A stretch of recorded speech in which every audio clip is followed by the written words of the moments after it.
Injection അല്ലെങ്കിൽ wisdom tooth remove ചെയ്യാൻ ഭയങ്കര ഇഷ്ടമുള്ള ഒരാളാണ്. നമ്മൾ യൂഷ്വലി പേഷ്യൻസിന് ചെയ്ത് കൊടുക്കാറുണ്ട്. പക്ഷേ നമ്മുടെ മണ്ടയ്ക്ക് ഒരു ട്രീറ്റ്മെൻറ്റ് വരുമ്പോഴേ അതിൻ്റെ ഒരു എഫക്റ്റ് മനസ്സിലാവും. ആ ഒരു കാര്യം പറയാനായിട്ടാണ് ഞാനിപ്പോൾ നിർത്തിയേക്കുന്നത്. ആക്ച്വലി നമ്മൾ ഈ ഇൻഡക്ഷനൊക്കെ ചെയ്ത് ബോണൊക്കെ കട്ട് ചെയ്ത് നമ്മൾ തയ്യലൊക്കെ ഇട്ട് പേഷ്യൻറ്റിനോട് നീര് വരുമ്പോൾ സാരമില്ല അങ്ങനെ തരുന്ന മരുന്നൊക്കെ കഴിച്ചാൽ മതി, അത് മാറിക്കോളും, അത് വലിയ പ്രശ്നമില്ലാന്ന് പറഞ്ഞു വിടും. പക്ഷേ അവരെ വീട്ടിൽ ചെന്നിട്ട് ആ 5 ദിവസം അനുഭവിക്കുന്നത് എന്താണ് എനിക്കിപ്പോൾ ശരിക്കും മനസ്സിലായി.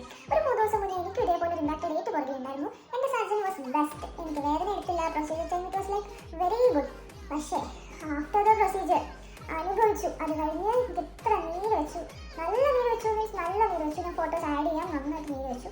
I couldn't open my mouth at all. ഒന്ന് സംസാരിക്കാൻ പറ്റില്ല, റെസ്പിറേറ്റ് ഇത്രയും എനിക്ക് തുറക്കാൻ പറ്റും ടു ദ മാക്സിമം. അന്ന് അത്രയും പോലും തുറക്കാൻ പറ്റില്ല.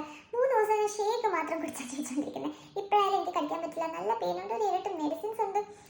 അപ്പം ഞാൻ പറഞ്ഞു വന്നത് എന്താണെന്ന് വെച്ചാൽ അതിൻ്റെ കൂടെ ഞാൻ ഫ്ലൈറ്റിലായിരുന്നു. 2 ഫ്ലൈറ്റ് കയറേണ്ടി വന്നു. അതിൻ്റെ ഇടയിൽ കുറേ ഹരിബറി ഉണ്ടായിരുന്നു, കുറേ ഓടേണ്ടി വന്നു. It was like hell. അപ്പം ഞാൻ പറഞ്ഞു വന്നത് എന്താണെന്ന് വെച്ചാൽ നമ്മൾ യൂഷ്വലി നമ്മൾ പ്രൊസീജിയേഴ്സ് ചെയ്യും, will be happy as A dentist.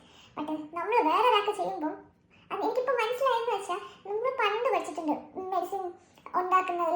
Madam കൂടി മറ്റേ അവരൊക്കെ പഴയ സയൻറ്റിസ്റ്റ് റിസർച്ച് നടത്തുന്ന ആൾക്കാരൊക്കെ ഫസ്റ്റ് അവരുടെ ബോഡി പരീക്ഷിച്ച് എന്നിട്ട് അല്ലെങ്കിൽ അവരുടെ ക്ലോസ് റിലേറ്റീവ്സിനെ പരീക്ഷിച്ചിട്ടാണത് മറ്റുള്ളവരിൽ ട്രൈ ചെയ്യുന്നത്, ഡ്രഗ് ട്രയൽ പോലെ വെക്കുന്നത്. അപ്പോൾ അവർക്ക് ഹൗ ഡാസ് ഇറ്റ് ഫീൽ എന്ന് ഇപ്പം എനിക്ക് ശരിക്കും മനസ്സിലാവുന്നുണ്ട്. ഹൗ ഡാസ് ഇറ്റ് ഫീൽ എന്ന് അപ്പോൾ എനിക്ക് മനസ്സിലായെന്ന് വെച്ചാൽ ഞാൻ already I am sympathetic to my patients. But ഞാൻ കുറേയും കൂടി അവർ പറയുന്നതിൽ എനിക്കിപ്പോൾ അവരുടെ ഒരു സ്ഥാനത്ത് നിന്ന് എനിക്ക് മനസ്സിലാക്കാൻ പറ്റുന്നുണ്ട്. It was really A good experience. അപ്പം നിങ്ങൾ ആരെങ്കിലും ഇതേപോലെ പ്രൊസീജിയേഴ്സ് നിങ്ങളുടെ മണ്ടേ പരീക്ഷിച്ചിട്ടുണ്ടെങ്കിൽ അല്ലെങ്കിൽ ഇൻഡക്ഷൻസോ അല്ലെങ്കിൽ നിങ്ങൾക്ക് ചെയ്തിട്ടുണ്ടെങ്കിൽ നിങ്ങളുടെ അനുഭവം എന്താ നിൽക്കുന്നത് കമൻറ്റ് ചെയ്യട്ടോ. എനിക്കല്ലേ നമുക്ക് ഓരോരുത്തർക്ക് ഡിഫറെൻ്റ് ആണോ അല്ലേന്ന് അറിയാൻ പറ്റുന്ന. റീസെൻ്റ് ആയിട്ട് വേറൊരു അബദ്ധവശ ഒരു സാഹചര്യത്തിന് സ്വന്തമായിട്ട് ട്രീറ്റ് എടുക്കേണ്ടി വന്നു എൻ്റെ കയ്യിൽ തന്നെ.